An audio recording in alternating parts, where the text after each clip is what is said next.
Today we're going to look at two visualizations that present data in such a way that the hierarchy between the data can be seen, and also the relative sizes of the data. The dataset we're going to use are the top 20 cars sold in the United States in 2023. Be a link to where I got that data from in the notes. First visualization, the one we're looking at now, is a bubble chart. So the make and model are identified by colouring and position. So everything here is a Tesla. These are two best-selling Teslas, and then the number of sales are represented by the size of the circles. The second visualization is the same data, but this is called a tree map, and a tree map is like a bubble chart. The size is represented by the size of the tiles, as in the volume of sales is represented by the size of the tiles, but it's easier for the human brain to make out rectangles than it is circles, and that is why the tree map is considered the more elegant layout, the more visually appealing layout. The code that we're going to use, this is the original code where you have make, model, sales. And the Ford F series is the best-selling car. You can see Ford F series is, it's the biggest car here.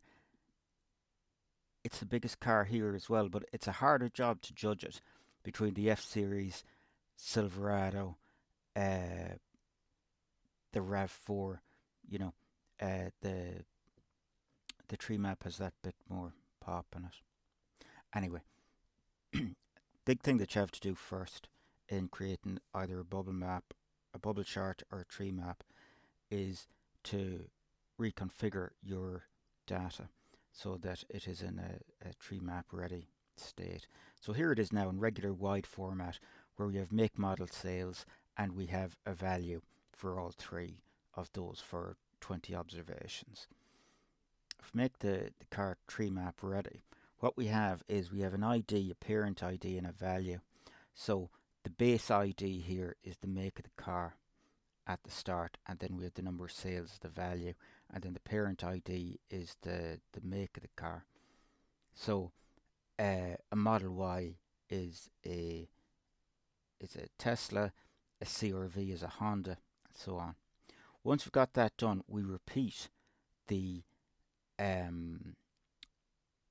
makes and show their country of origin. So Ford and Chevrolet are USA, Toyota's Japan, Honda's Japan. And then we put on the country, we impose another hierarchy, a higher hierarchy of car, and that allows us, at the bottom we have one single ID, none value for parent ID, none value for value, and the single ID car. Every value in the IDs here has to be unique, and there has to be one value that's a root value that has only an ID. It has no parent ID, it has no value ID. If your data isn't in that format, you won't be able to use it. So you have to reformat the data before creating the graph. Okay, we'll go have a look at the graph. So this is the graph code that existed for a core diagram. This is the data we're going to use.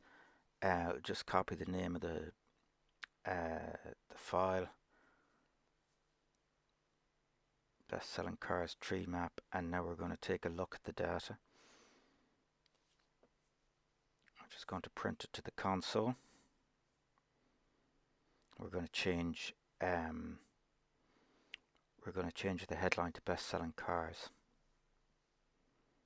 So this is all very much as you'd expect. The width and the height can stay the same. We're going to change the margins to 10 pixels. Don't really need a margin on these sort of things, because you only really need a margin where there's going to be axes. There aren't going to be any axes on this. The bubble and tree map charts are drawn from the top left down, so we'll change the transform translate to margin left and margin top. We don't need the labels, core data, all this stuff. We'll just delete it.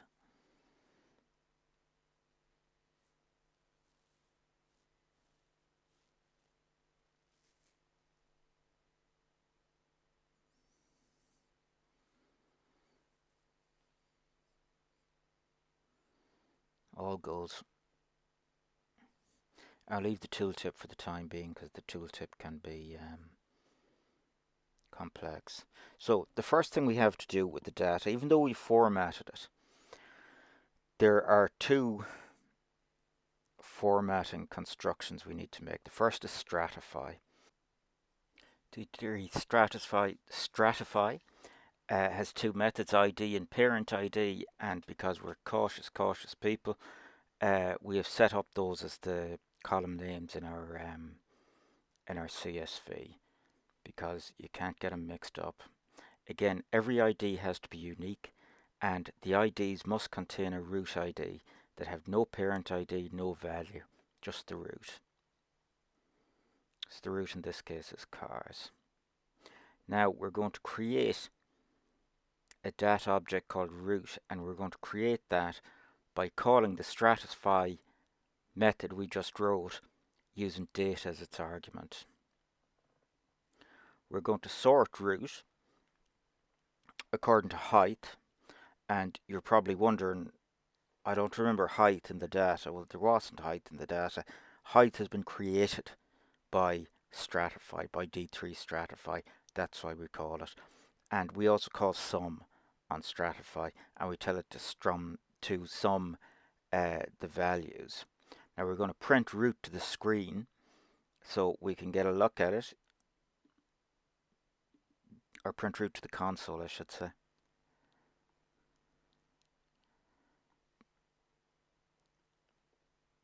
And we've already set up to print data, and what we want to do is compare data, compare root, and see how they've changed.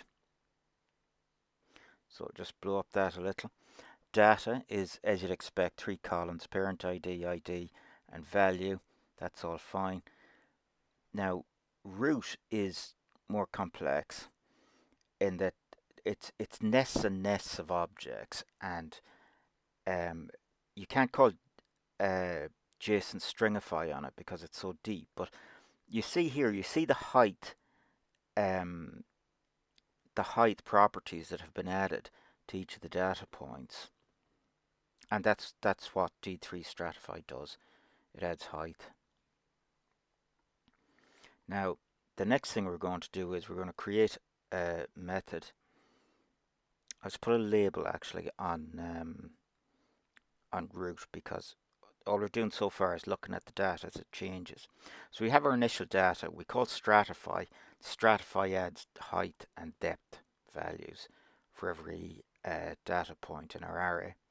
And now we're going to create the method pack based on the D3 pack, which takes just takes size method, which is plot width and plot height, and we're going to create a data object called nodes by calling pack with root on our as the argument, and we're going to print that to the screen. So we have 3 manifestations of the data now. We had data as it began, we had root after calling stratify, and now after packing the data we have nodes. And we're going to take a look at nodes now because we're going to print that to the console.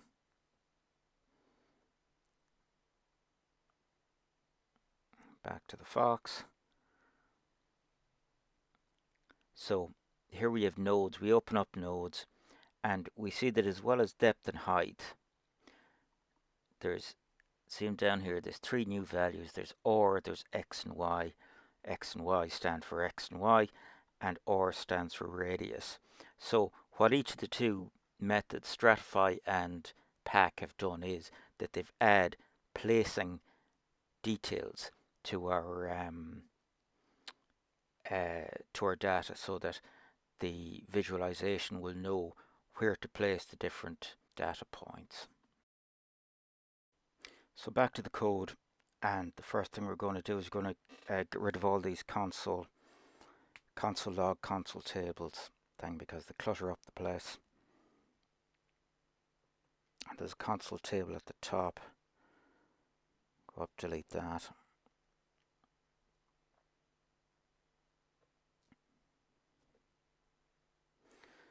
So we're going to draw our bubbles now. And the visualization of a bubble chart is, well, sorry, I should first set the scale color. So the colors don't matter because nobody associates particular colors with particular makes of cars. So we'll just use D3 scheme set 3. Create the bubbles then, the visualization. Plot select all circle. And it's going to be very like the scatter plot that we did first off, the most basic plot, the scatter plot. So once we select all circles, we call data, and then we call node.descendants. Joint circle. And then we have 4 attributes to 3 attributes to put in here. And the attributes again are as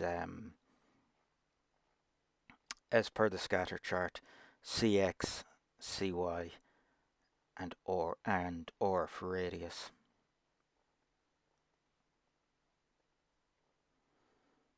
Then for the style method, we're going to put in a fill value.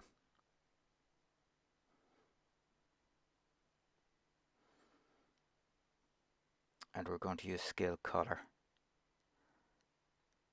d parent id because we want to call the we want to color according to the car make, not the individual model, because we want cars of the same make to have the same color. Okay, let's go see how that went. Badly, the short answer. Go to console. D is not defined.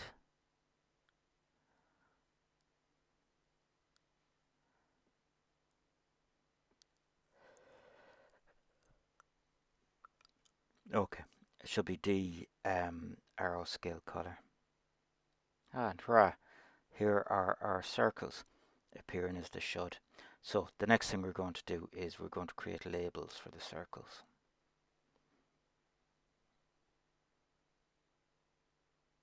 Just make the size of the chart slightly larger.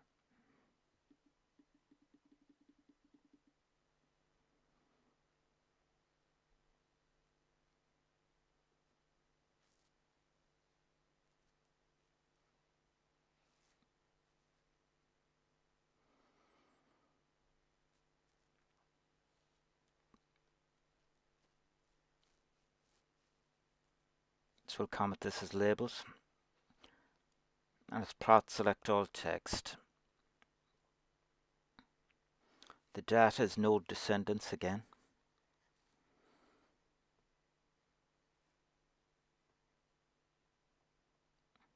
Call enter.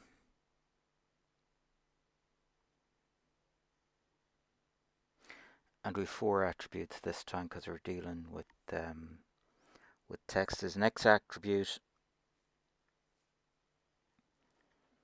Actually, there aren't 4 attributes. There'll be a text and there'll be a style, but it's just, I think it's quicker to just copy the attributes. Anyway, x goes to d dx, y goes to d dy. The text method is an accessor function itself, which is did or ddata if you like.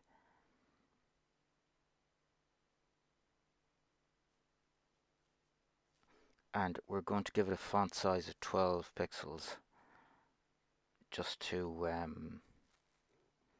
because these aren't really that big circles.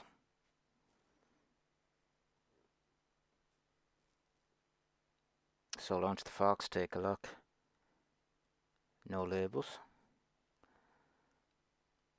This set attribute is not a function.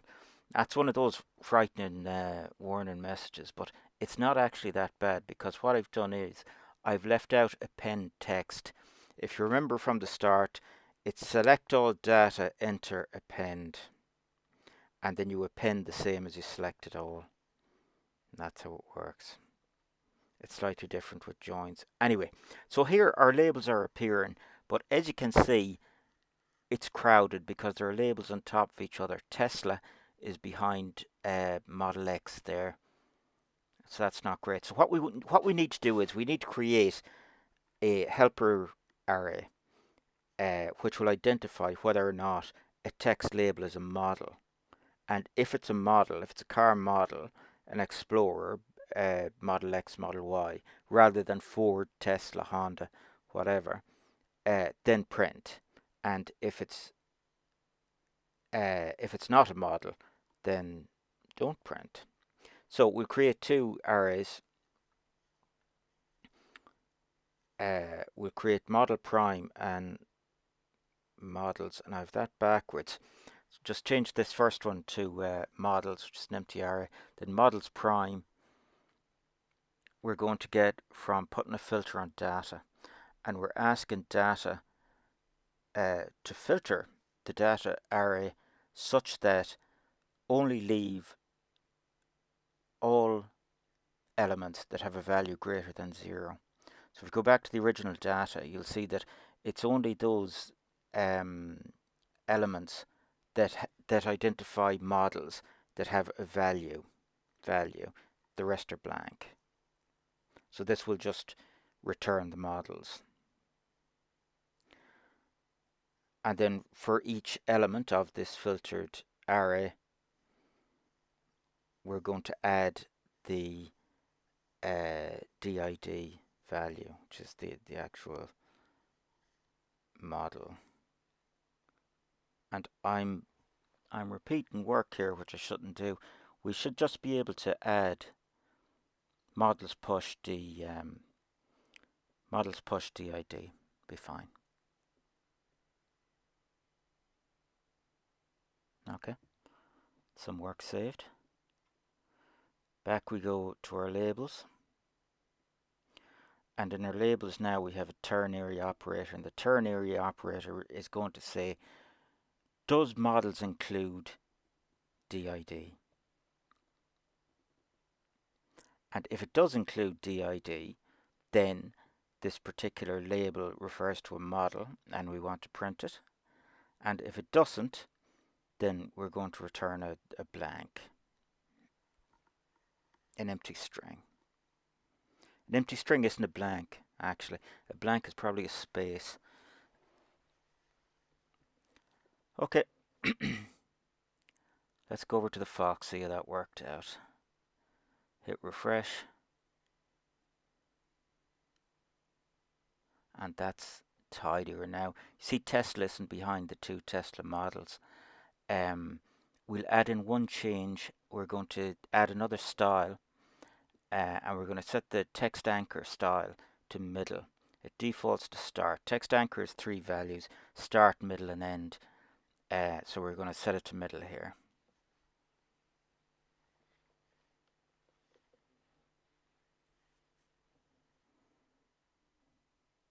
And you see them straighten up and line up properly now.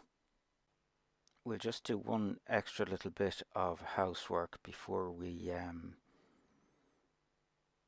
start on the tooltip. And you might have noticed that the Tucson was lost in the background color, and that doesn't seem fair. So we're going to add a stroke color. We're going to add a stroke color using D3 color darker, which is just the most sublime thing. I love it so much. So launch your server, take a look at the Fox. And I don't see my stroke on the circumference of the circle. And why is that? Okay, because I didn't change fill to stroke. Reload the Fox. Blow it up a little, get a proper look. Here's where we're hoping for action. And fantastic. There's our stroke coming out. So this bubble chart now, entirely happy with how it appears. So we'll just do the tooltips now. So we're going to do a simpler tooltip than we had for the core data. We're going to get rid of the table. We had 4 arguments for the tooltip text last time. This time it's just 3, which are make, model, and value. So we're going to return to the simplest style of tooltip of all, which is a single sentence. And the single sentence is going to say this make model sold value units.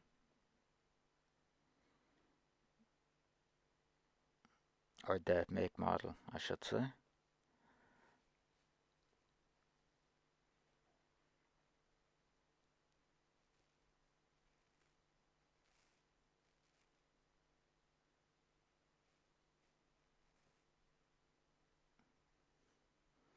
That's nice and simple. There's nothing complex about that. Change ribbons to viz because we've named our visualization viz.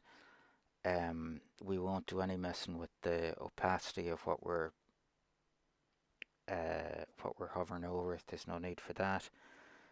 Change the arguments in the tooltip text.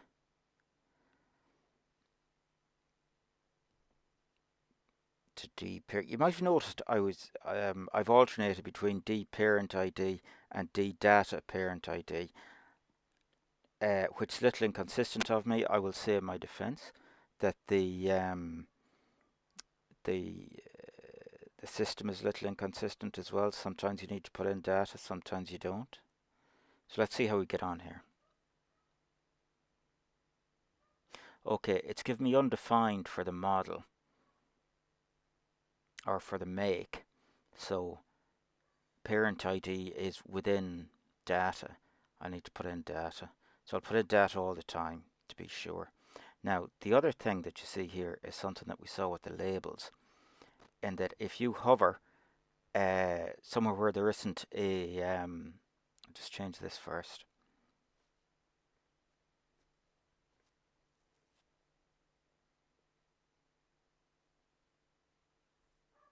Now, if you hover where there isn't a model, like here, which is car, you still see the tooltip. So we need to put a functionality into the tooltip to say only show the tooltip where the tooltip refers to a car model rather than a make or any higher classification than that. And obviously we have the models array already that helped us so much with the labels, and it's going to help us again with the tooltip. So we put in one line of code: if models includes ddata.id, then you show the tooltip, and if it doesn't, then obviously you don't. And that's it. A completely simple fix.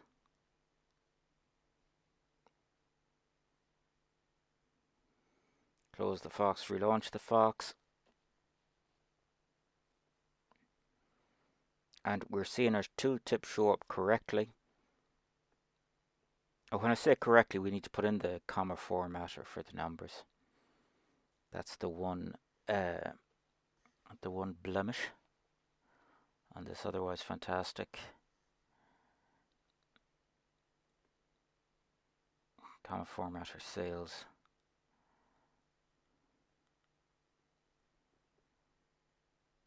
And here we go. Everything is showing up fantastically well. Very, very happy with that. This is exactly how we'd want it to work. So let's now show you something better, which is a tree map. One problem that you might have noticed with the bubble chart is that there's a lot of wasted space, like here in the green background, and a tree map makes more effective use of that space. It's not hard to transition from a bubble chart to a tree map. The only thing we need to get rid of, we need to swap out the pack. The D3 pack method is replaced by D3 Treemap. So we create a Treemap constructor, which is actually, before we do, we'll just make the width and height a little smaller. Again, to take advantage of the compact nature of a tree map. So our tree map creator will be const tree map equals d3 tree map dot size, which takes an array of plot width, plot height,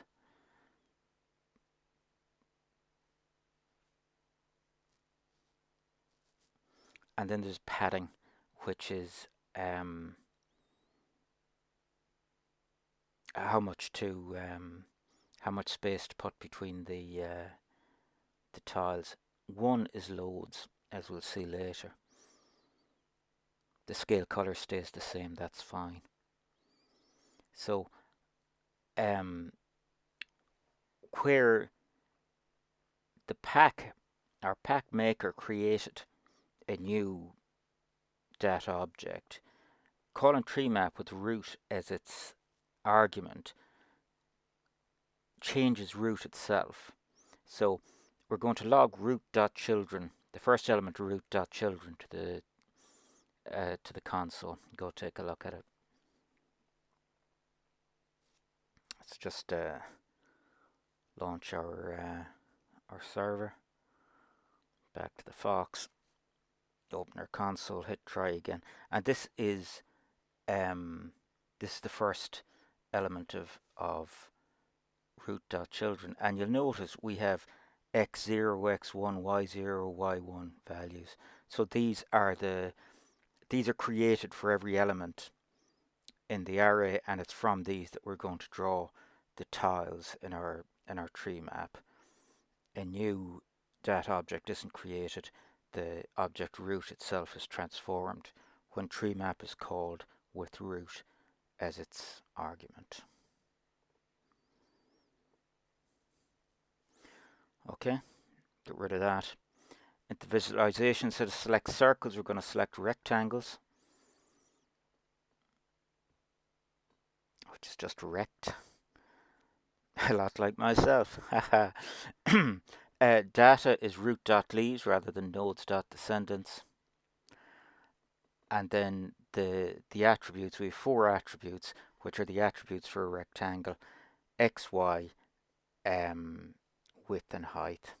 So x changes to x0, y goes to y0, the radius disappears, and instead we have width and height.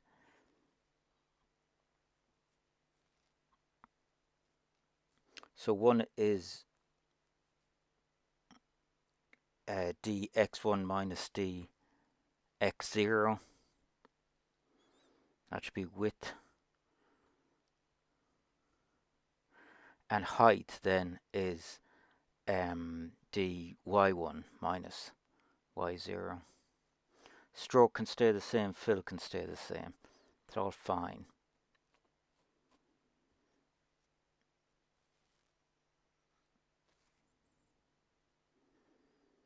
The next thing we have to change are the labels.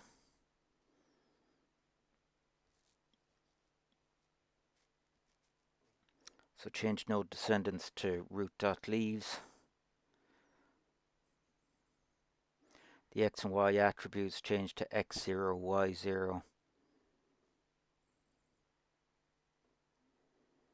We'll add +10 and +20 just so that they're not in the corners of the tiles. We'll change text anchor to let it go back to its default, and everything else can stay the same.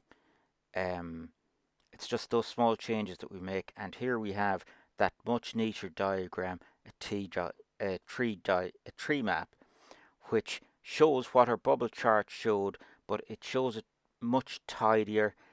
And it's easier to tell the size of a rectangle than it is to tell the size of a circle. Just whatever way our brains are arranged, we're better programmed to understand a rectangle than a circle, and this then is that's the tree map diagram in its glory.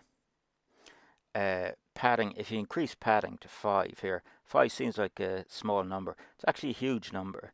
So you see it creates quite a considerable amount of space, and that's why I left it at padding 1. Okay, that's bubble chart and tree map done. Please like and subscribe to the channel. Whether you like it or hate it, please like or subscribe it. I need the business. Peace and long life. Live long and prosper.